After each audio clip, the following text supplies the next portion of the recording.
কখনো কি ভেবেছেন রুকুতে কেন আজিম পড়েন, সিজদায় কেন আলা?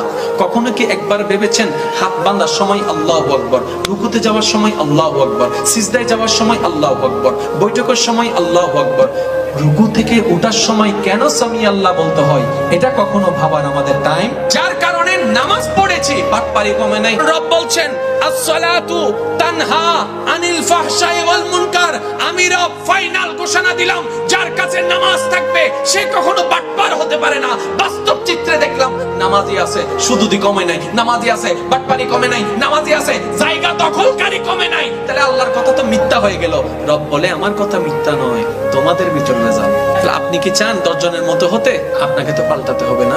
সেজন্য আমি অনুরোধ রাখবো, জানা যতটুকু জেনেছেন আলহামদুলিল্লাহ, এবার জিনিসগুলাকে নিয়ে একটু গবেষণা করেন।